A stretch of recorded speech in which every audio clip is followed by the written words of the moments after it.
Good morning, good evening, good afternoon, good morning, whatever where you are. It's important. Welcome to a new One Coffee with Cabana or One Café con Cabana. And this is an important thing. This is sponsored by the German Jewish Museum in Santiago, Chile. And I have a special guest. He is a really nice person. I have been talking with him quite a lot. And why I brought him here? Because he's Julian Weiss or Weiss. How do you say? Weiss, but hey, I'll take either. Okay, Julian Weiss. He's majors in political science and historic American University, and also GoodKind at American Jewish Community. And this is also very important. He works to support relations between the American Jewish community, the U.S., and the global community. Also, Julian participates in policy research and strategic development, and also meet diplomats and government officials. So I do have an expert on the topic that we will cover today. And what we are going to talk is how Julian and also the group, the think tank, and the people he's meeting every day, we will talk about how the world will be in 2025, and with all the geopolitical issues that are going on, and how this will affect the Jewish communities worldwide, not only in the US, not in Latin America, so it will be around the world. Because this is our first idea, is we will talk about the new governments in France, in the UK, the Netherlands, and also we will touch base on about Russia and China maybe joining forces to put some pressure on Israel and the states next year, and well, much more things. And for the end, we will have a really nice dessert that will be elections in the U.S. So I can see that we will have, Julian. I think it will be a good show. What do you think? Yes, it's going to be very fun. It's going to be if the end is a dessert, the rest is a hearty meal too. So Yes. very excited. So let's go and touch base. Let's move to Europe. And this year we had elections, and maybe some of them were a surprise, like France. Yes. UK was not a surprise because everybody was looking at who's going to be in power, and the Netherlands is also a surprise. So if we want to see this globally, what do you think that these elections may affect their relationship with the Jewish community for 2025? I mean, that's a good question. In terms of Europe, I think it's going to vary a lot by country to country. In the Netherlands, you have this new coalition whose base is a party, Geert Wilders, which is incredibly supportive of Israel, probably the most supportive of any political party outside of Israel in the world. And that's, its own sort of distinct place. Compare that to the Labour Party in Britain. It's interesting. They won a massive victory, of course, not only because the Conservative Party was just beaten numerically, but also, Britain has this electoral system where, you had a lot of districts where the elections were going on for each member of parliament, where because there was this Reform Party, which was a right-wing party founded to challenge the Conservatives, they could take, say, a third of the votes. The Conservatives took some of the votes. But then because Labour took the plurality, if not the majority, they won. So it was absolutely more of a blowout than, even expected. So Labour has this victory. It seems they are going to be tracking a bit to the left on Israel, not so much. They were elected, as a less anti-Semitic version of their former selves. They used to have Jeremy Corbyn, of course, as their prime minister candidate. So Keir Starmer has a Jewish wife. I expect him to support the fight against Hamas. That said, already you see right now in the news some questions of the UK is not sure what they're going to do if the ICC attempts to arrest Netanyahu, and you see this pressure campaign by Jeremy Corbyn, who's an independent member of parliament, and other members of parliament, which are supported by the Muslim community largely, to basically attack the Labour government over its support for Israel, over its stance on the Israeli-Arab conflict, which is that they don't support Hamas. So that is going to be a difficult question for them. Are they going to try and move these people back into their coalition, or are they going to stand firm on the issues which differentiated them from Corbyn's coalition when he ran Labour? Now, in France, it seems that Macron and these centrist parties, him, and then, you also have a small right-wing centrist party, are basically going to stay in control. You saw a huge victory for the left wing because basically, you have a 2-round voting system. In the first round, it looked like the right was going to, win a massive, massive victory. So there was a fusion of this broad coalition of different left-wing parties. What's going to happen to that coalition, is sort of anyone's guess. There are already tensions between them, and Judaism, the Jews in France, Israel, this is an important tension because you have anti-Semitic candidates inside this left-wing coalition, especially in a party called France Unbowed. What happens there, is going to be very important for the future of French Jewry. I don't have to tell you, right now, it doesn't look like there's, going to be any massive aliyah tomorrow or anything. I do think, just talking to French Jews I know and, even reading stuff from, any French Jewish writer, there is a huge amount of anxiety, a shock. You have a pretty explicitly anti-Semitic party, which has a major role in parliament. It looks like Macron's still going to hold the center, but that doesn't mean that they're not going to have a much larger voice in French politics. And they're going to be trying to, take the Macron's job, essentially, at some point in the future. If you're a Jew in France right now, you're basically where British Jewry was under Jeremy Corbyn. At some point in the future, there's a decent chance an anti-Semite might be running your country. And that's going to be something difficult for them to deal with. And if we put all Europe together, because there's a EU there, and France has a lot of power, but Germany it has the greatest power in Europe. And so, do you think that the Germans can do anything in regards of France? What's going on? Because not because of what they will do with the Jewish community, but with the economic power they do have. They may put some pressure in order to you need to stay in this line and don't move from this line. Do you think something that will happen next year on that? Because for politics, we are at the end of the year. Everything is over in Europe, and there's no more other elections going on there. So we need to talk. We need to watch Germany. We need to watch France. We need to watch the Netherlands. Also, Norway, Sweden. Also, it's important in this chapter. So if you put all this in a blender, how does it look for next year? Well, in terms of how it looks for next year, I think it's going to depend a lot on, whether Israel's able to destroy Hamas or whether you have some sort of ceasefire deal where they will practically control a decent portion of Gaza. That will, affect how governments respond in general when Israel's in more of an existential crisis. The world governments in the West are a bit nicer. People unfortunately seem to treat dead Jews nicer than living Jews.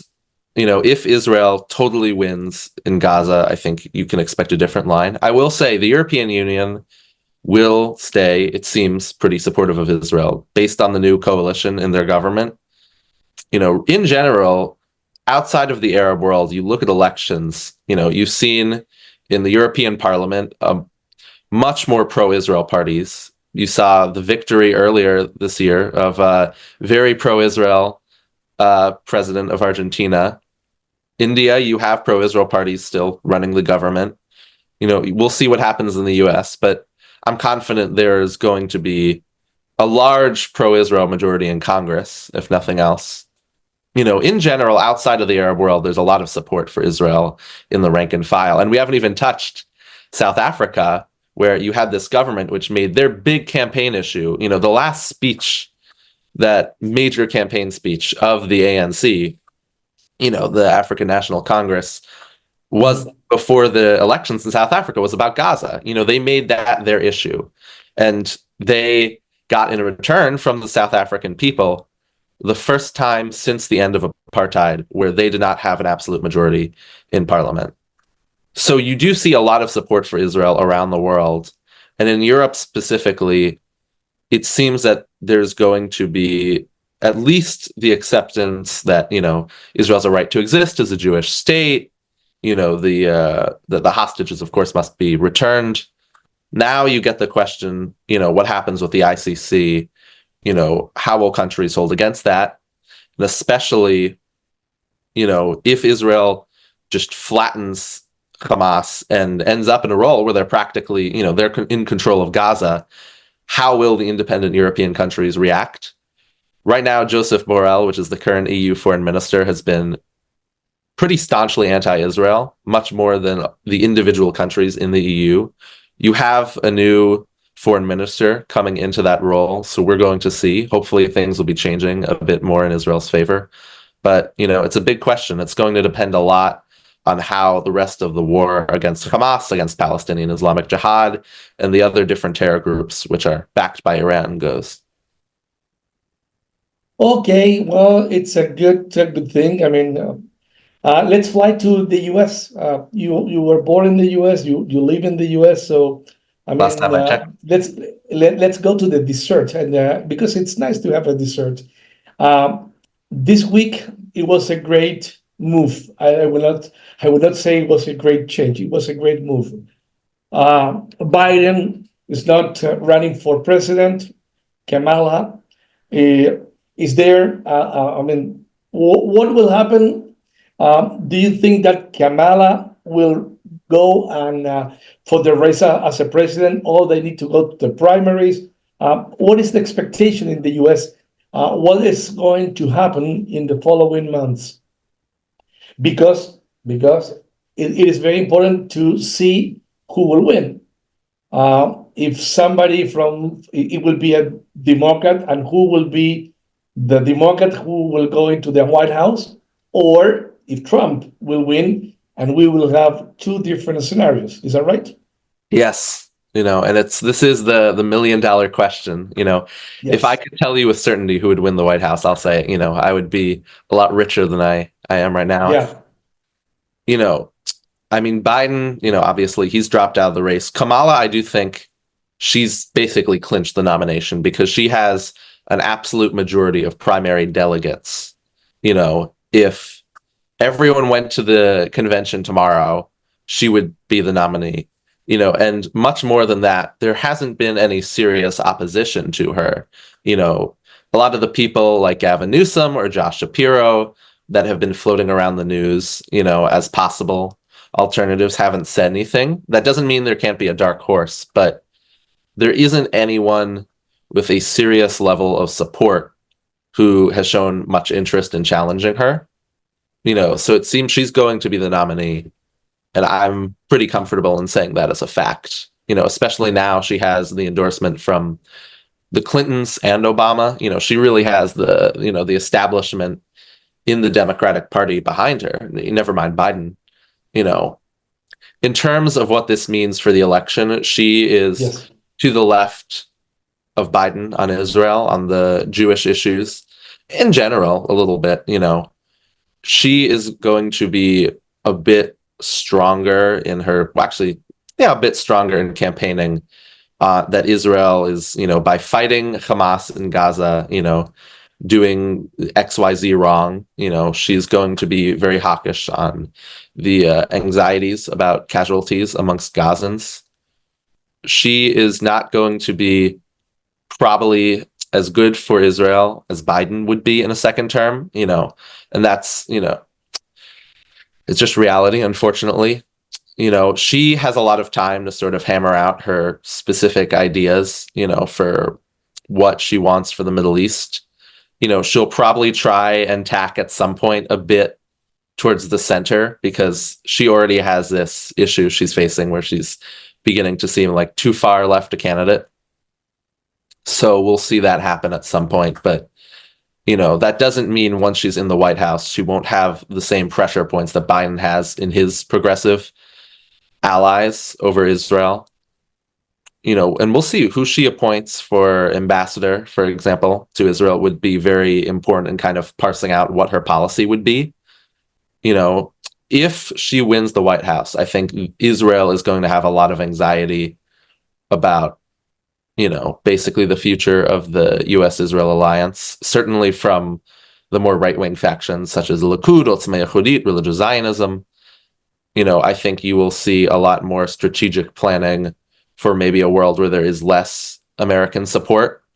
I think that's going to happen regardless to some extent because you've seen, over this war, the United States has sometimes not sent weapons to Israel. Sometimes, the United States may not be able to send weapons to Israel because our industrial base in America is not what it should be, and if you're in the Israeli military, you have to be planning for, how do we actually prosecute a long-term war with, all the ammunition we need, for example. There's a lot of talk in Israel about building more of an industrial base so Israel can produce the weapons she needs to fight a long-term war. And I think that'll excel massively if Kamala's president. Now, if Trump wins, it'll be a different picture. He is, I don't have to speak more about how bombastic and, a little bit, let's say, energetic he is. Okay. Yes. I mean, he just had a thing where he wrote on his social media company, about how he had, he got a nice message from Abu Mazen, the dictator and the Palestinian Authority.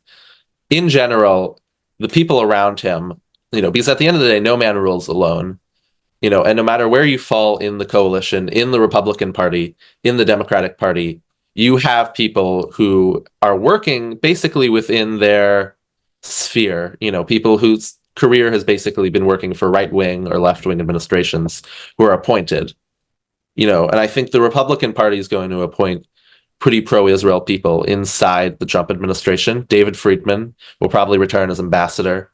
Mike Pompeo might become Secretary of State again, we'll see. But regardless, there will be a pro-Israel Secretary of State in all likelihood, and there are different ideas floating around in the conservative space for how much they want to basically change the rank and file in the federal government, which they view as being, biased towards the left. And this could mean a change in the people inside the State Department in a more pro-Israel direction. I wouldn't put any money on that because that's a very hard thing to do, but that doesn't mean it couldn't seriously happen. And, I think it's worth, thinking about. You also see Israel will be going into a good place because, Israel and the U.S. have this relationship where, the United States sends foreign aid, in exchange for all these asterisks, such as, the aid has to be used inside the United States and, in our factories to produce weapons for the IDF, and we're going to have in the next administration, the signing of our next memorandum of understanding, so basically bringing out what is foreign aid going to look like for the, for the next foreseeable future between Israel and the United States. I think Trump would be best for Israel insofar that they can basically say, this is what we need, and they'll probably get it. Kamala is going to be a lot harder. I think the big question, there's how much aid Israel will get yearly, but there's also the question of, will Israel keep these asterisks where, weapons are produced in the United States, all the money which we send over has to be spent in America, because that has had a massive effect on Israel's, industrial base. If you're spending a third of the money, say, that the IDF has, on equipment in the United States on American production lines, the other 2/3, for simplicity, are mostly going to be spent here in the U.S. I think if it's Harris, Israel, I think is going to try more to change this. So a lot more spent in the United States, in Israel. But even if it's Trump, you might see some of that. It'll be probably a more comfortable deal for the Israelis, but this is something that we're going to see, and this is going to be a big fight. This is going to be in 2026, when we're going to have the nailing out of this memorandum of understanding, and that's something to pay a lot of attention to, which will be a little different based on each administration. Okay, thank you very much. And that was a really deep explanation about the difference between Kamala and Trump. And I have another question in regards to Kamala, because we were talking about Kamala and Israel, but if she goes to the White House, I don't know how you look the relation that Kamala will have with Russia and China, because that will be another geopolitical big risk, Yes. big issue that on the side may affect or will affect Israel. So, because it will be two different ways to deal with the Russians and with the Chinese if one or the other one is in power. Yes, and it's especially important, because in the United States, the general understanding of how you see the world is that Russia, China, and Iran have something of an axis of grievances, that they are, basically working together to overthrow the Western system, and I would say at this point, that's how most people in the world, are viewing it. Harris is going to be more hawkish, at least on paper, on Ukraine. There's differences. It's interesting because you have on the Ukraine issue, you have some progressives who, they're more quiet about it, but they have problems with NATO. They think the United States is imperialist in Europe or whatever. They've kind of been silenced a bit just by the energetic support for Ukraine in the Democratic Party, but they're there. Now, on the other hand, obviously, you have a lot of Eurosceptics in the Republican Party right now, which don't really see a future for the Ukraine war that they want to be a part of. They think it's, the United States is holding it together, and that if America stops supporting Ukraine, it'll just end, which it might, but, where Ukraine is destroyed. So even with that, you do have a pretty strong base of think tanks and of, old appointees, which are very strong on European defense in the Republican Party. The Republican Party has historically been stronger on defense and more hawkish on Russia. So both parties have kind of a diversity.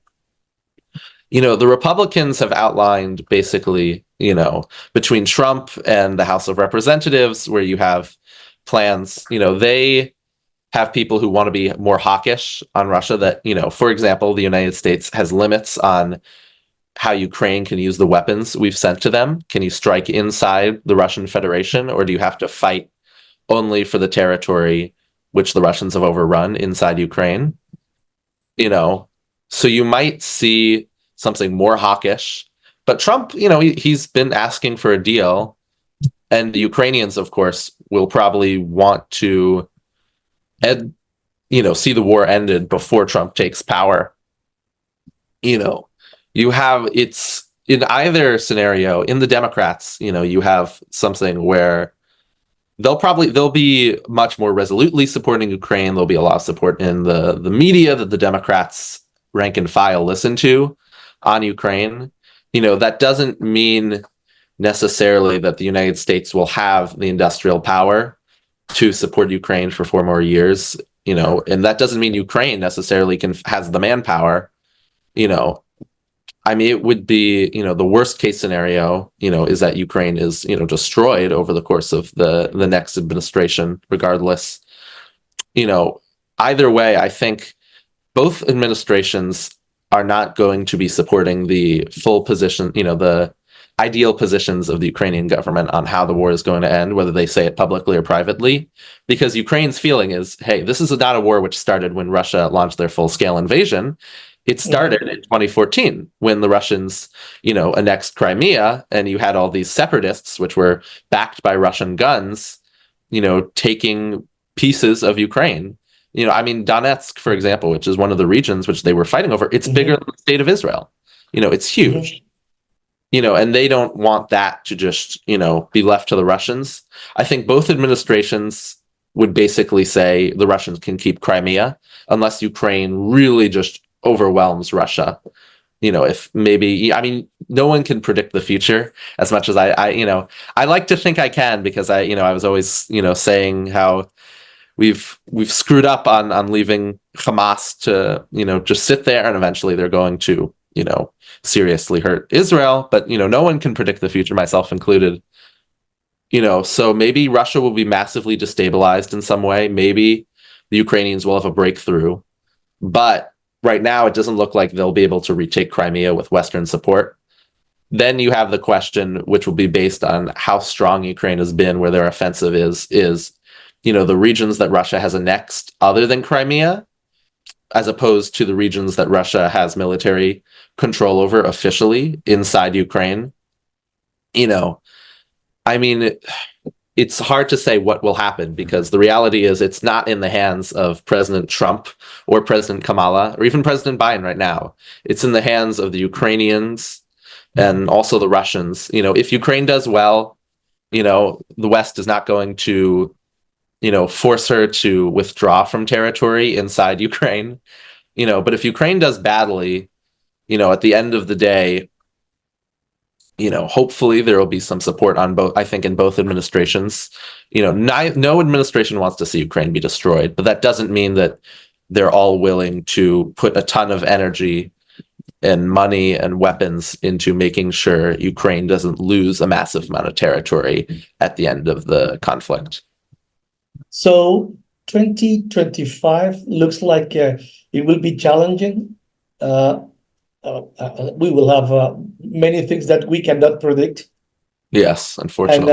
But what I can see from this conversation, if Kamala goes into the White House, or Trump, it will be a different world. It will be. It will be, one will be looking towards some ideas, and the other one, it will be looking to just the opposite. And so November the 8th, it will be a really pivot point for the world, not only for the US, because from that date on, and then looking into the future, we will see two different ideas running in two different directions. So this is what I get from what we have talked in this show. Yes, Yeah. It's going to be, this is an inflection point for the world. Yes. The old Chinese proverb, may you live in interesting times. It's a bit of a curse. We're living in very interesting times. Hopefully we can live in less interesting times soon, but that doesn't seem to be the case. Yes. Okay, well, thank you very much. It's we are running over 30 minutes, but it's okay, because it was very interesting. Julian Weiss, and this is thank you very much for coming to the show. And for you guys that are watching our One Coffee with Kavana, we'll have another expert in our next show. So let's keep tuned. YouTube, Spotify, we're in both channels. Again, thank you very much. See you soon, and take care in DC. Bye-bye now.